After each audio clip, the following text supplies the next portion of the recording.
Madaling nakaabot sa kaalaman ni Commander Bawang ang pagkakahuli ng mga aswang sa kanyang asawang si Belen. Ang masamang balitang ito ay hinatid ng isang duwending puti na kanyang kaibigan. Sinadya siya nito sa kuwebang kanyang pinagtataguan.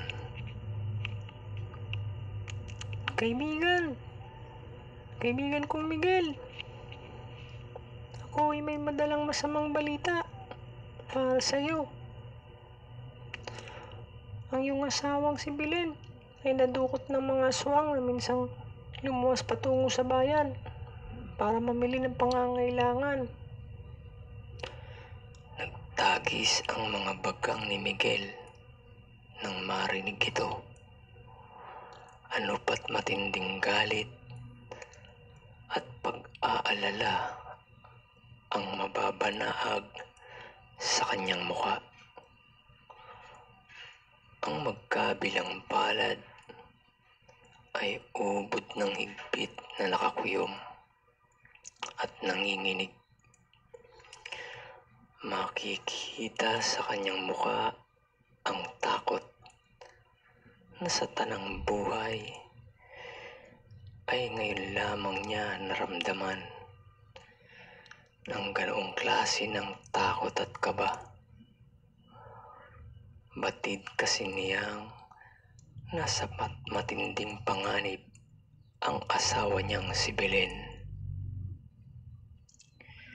Ikalawang binanggit ng puting duwende na ayon sa mga kumalat na balita, ipinamamalita ng mga aswang kung ibig mo daw na mabawi ang iyong asawang si Belen ay makipagkita ka sa bundok muerto.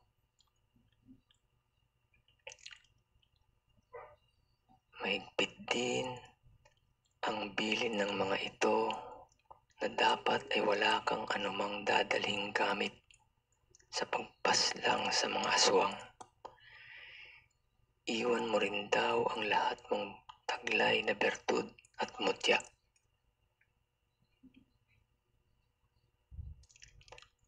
Haharapin mo ba sila, Miguel, nang wala ka man lang ilang dalang proteksyon sa katawan? Ang tanong ng puting duwende. Tumango si Miguel at nagwika. Kung iyon lang ang tanging paraan para mailigtas ko ang asawa ko, gagawin ko. Lahat ay gagawin ko para lang makitang muli ang pinakamamahal kong asawa. Bago lumisan ang puting duwende, ay nagsabi ito kay Miguel. Kung kailangan mo ng tulong, kaibigang Miguel, ay nakahanda kaming tulungan ka. At sila ay nagpaalam na sa isa't isa. Agad at nagmamadaling tumungo si Miguel kung saan naroroon ang kanyang ama at anak na si Victor. Masamang balita ang kanyang daladala, lalo na para sa kanyang anak.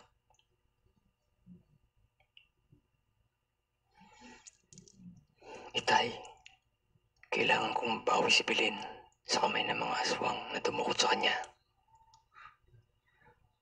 Sa muling pagbilog ng buwan, kami ay magtatagpo sa bundok muerto. Pero ang pagpunta ng walang armas at bertud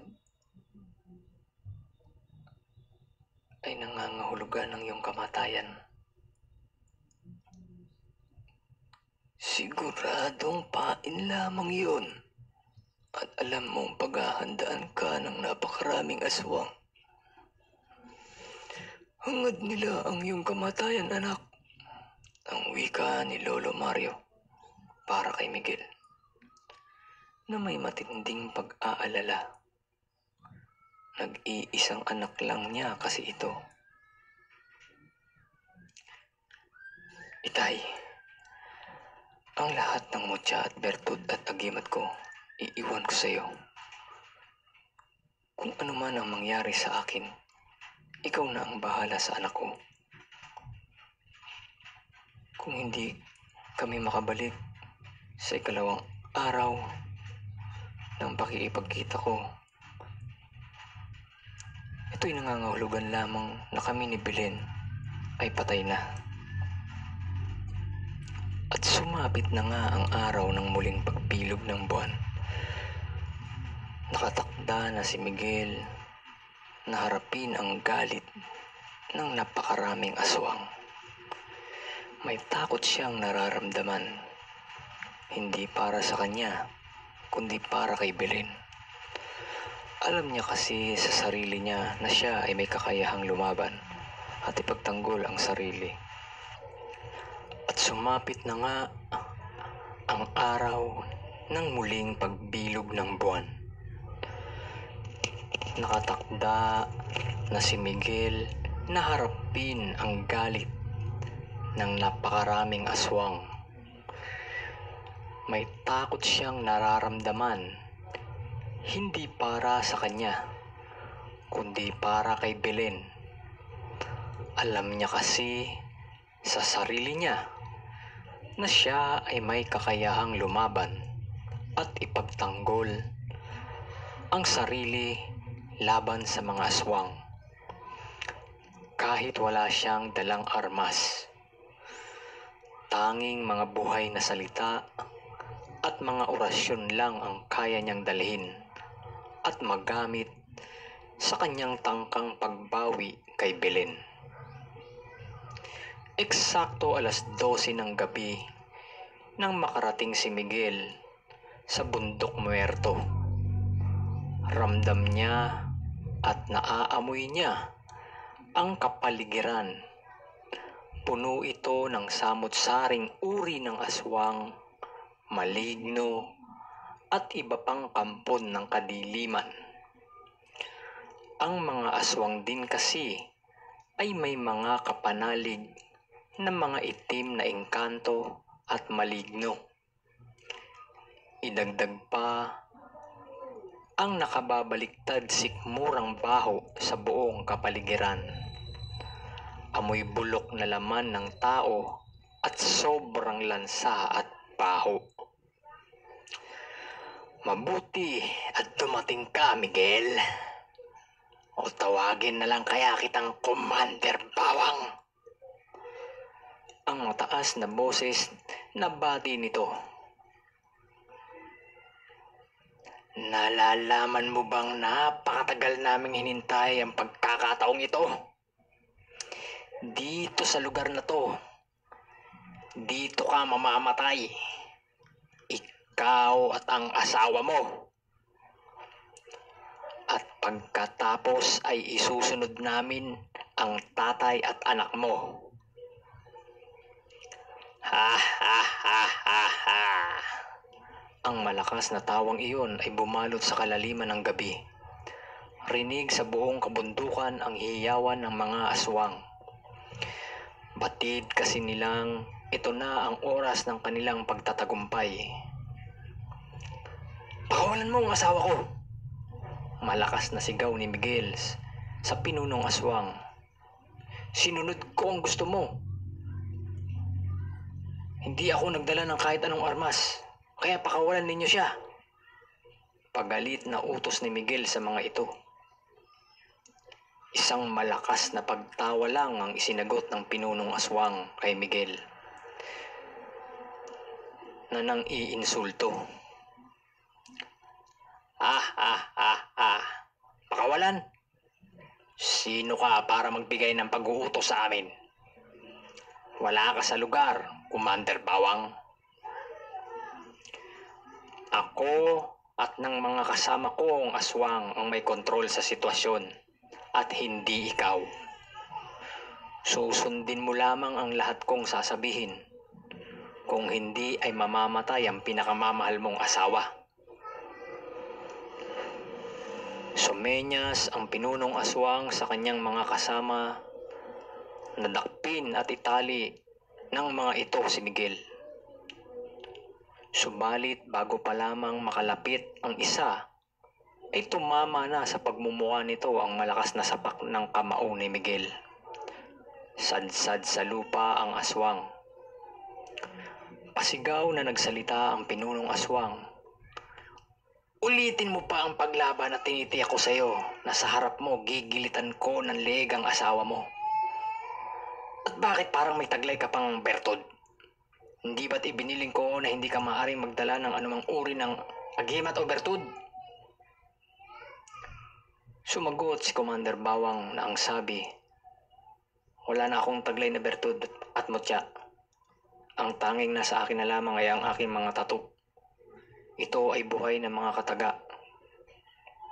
Ito ay ang mga dasal na nakatato sa aking buong katawan.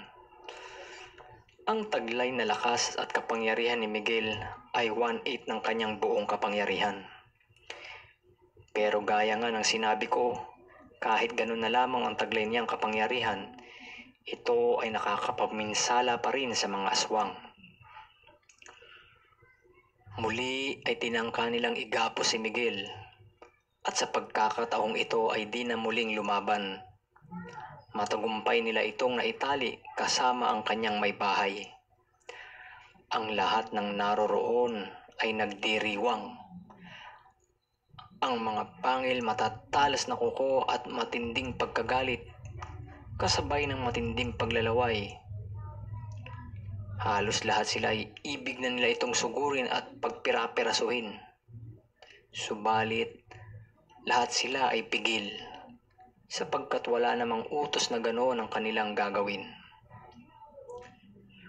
Kahit sobra na ang puot nila ay di nila nagawang sugurin si Miguel. At nagsalita ang pinunong aswang. Kunin ninyo ang babae at dalhin ninyo sa akin. Kaya kinalagan ng mga aswang si Belen at pagkatapos ay dinala sa harap ng pinunong aswang. Lahat ng ito ay sa harapan ni Miguel nangyayari. Kitang-kita ni Miguel nang ito ay biglang sakmalin sa leeg ng pinunong aswang at pagkatapos ay iniangat sa ere at tsaka itinapon. Nagkagulo ang mga aswang. Lahat ay nag-uunahan na makakuha ng kanya-kanyang bahagi o parte ng katawan ni Belen. Nagkagutay-gutay ang katawan nito.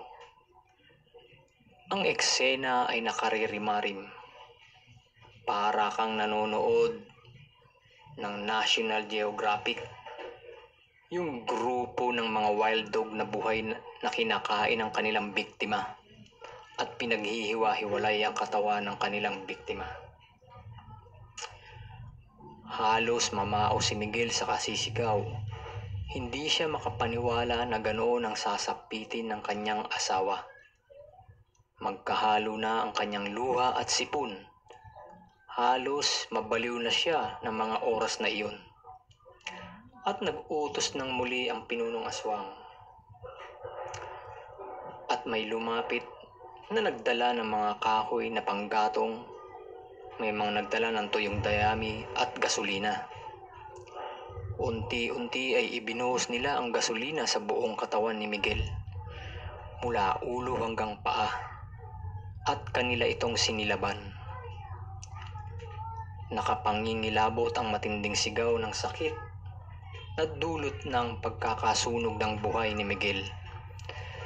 Bago siya nalagutan ng hininga, ay nakita pa niya ang mga imahe ng kanyang ama, asawa, at anak na si Victor.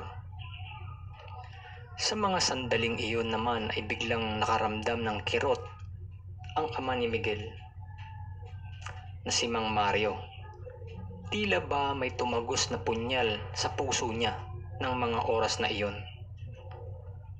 Ramdam din nito ang pagkahirap sa paghinga at matinding init na para bang siya'y nasusunog. Ang mga kaibigang puting duwende naman ni Miguel ay hindi nakagawa ng pagkilos para matulungan at mailigtas ang mag-asawa. sapagkat kargado din ng sumpa at orasyon ang buong kapaligiran. Ito ay isinigawa ng mga babaylang aswang.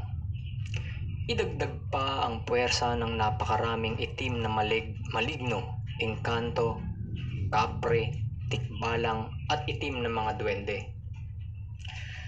Sa bahay nila Victor ay mababanag ang isang matanda na walang tigil sa pag-iyak. Namamaga ang mga mata kasama si Victor. Nababatid nilang hindi na muli pa nilang makikita sina Miguel at Belen. Mabilis na lumipas ang maraming taon. Subalit, ang sakit ng nakalipas ay tila kahapon lamang naganap. Masakit pa rin at malinaw pa rin sa alaala ng maglolo ang mga pangyayaring iyon. 21 taon na ngayon si Victor. Ito ang hinihintay na araw ng kanyang lolo Mario para maipagkaloob sa kanya ang lahat ng uri ng bertud, agimat at mutya na iniwan sa kanya sa kanyang pangangalaga ng kanyang anak na si Miguel. Itay, kapag sumapit na sa tamang edad itong si Victor, ibig kong ipagkaloob sa kanya ang lahat ng aking kapangyarihan. Ngunit bago pa lamang siya magtaglay nito ay ibig ko na siya ay iyong sanayin sa pakikipaglaban. Turuan ng mga orasyon noong panahong kayo naman ang naghahanda sa akin bilang iyong kapalit na maging si Commander Bawang.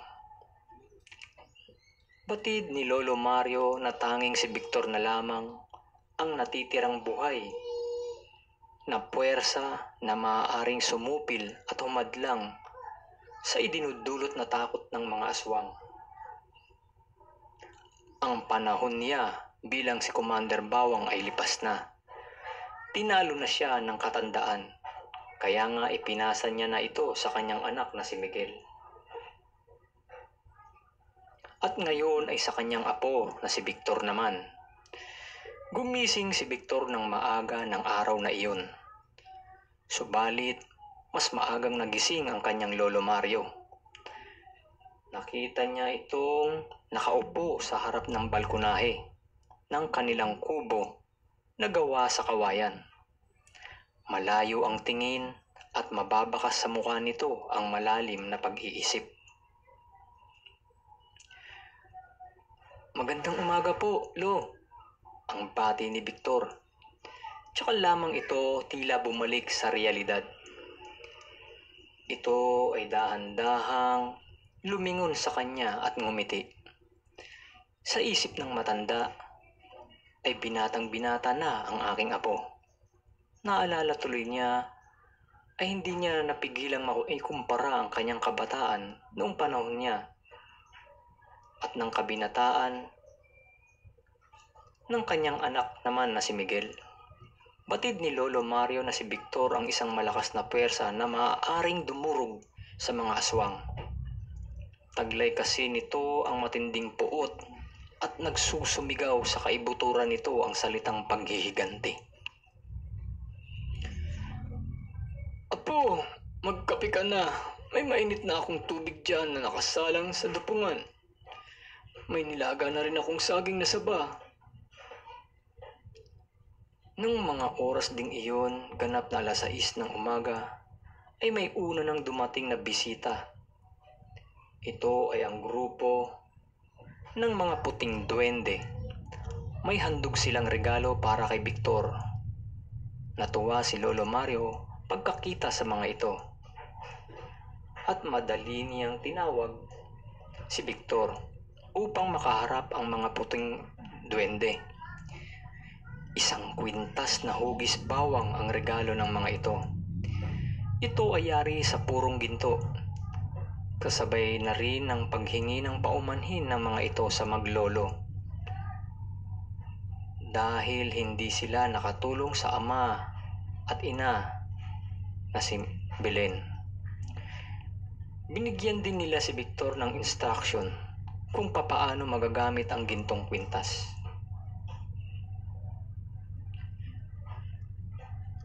Ang gintong kwintas na bawang sa oras na kakailangan nito ang kapangyarihang taglay nito. Bago naman mananghali ay mga puting diwata at mga engkanto naman ang sumadya sa maglolo. Ito ay nakasakay sa kabayong puti na may mga pakpak.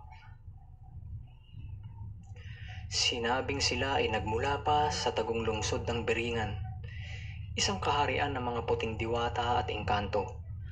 Sila ay naparoon upang magbigay din ng regalo kay Victor, isang pilak na singsing na may hugis ng kidlat. Ito daw ay armas na magagamit upang tawagin ang sa anumang oras ang kapangyarihan ng kidlat. Ang huling dumating ay ang grupo ng mga berdeng kapre, tikbalang at mga nuno. Mayroon ding berdeng duwende. Lahat ng mga ito ay nagsadya at nanumpa ng alyansa at pagtulong para kay Victor. At sinabing di mangyayari kay Victor ang nangyari na matulad siya sa ama nito na napatay. Sila naman ay nagkaloob ng regalo. Isang munting punyal na gawa sa tanso. Kaya nitong patayin ang anumang uri ng aswang. Bukod pa sa balahibo ng tikbalang upang magbigay ng karagdagang bilis kay Victor. Mga dahon na bigay ng mga berdeng duwende na ihahalo sa mga langis bilang panggamot at pangontra naman. Sa kapre ay ang abo naman ng kanilang tabako. Isinilid ito ni Victor sa isang supot gamit din itong panglaban sa mga aswang. Meron pa po tayong ikatlong bahagi. Maraming salamat po sa pagsubaybay.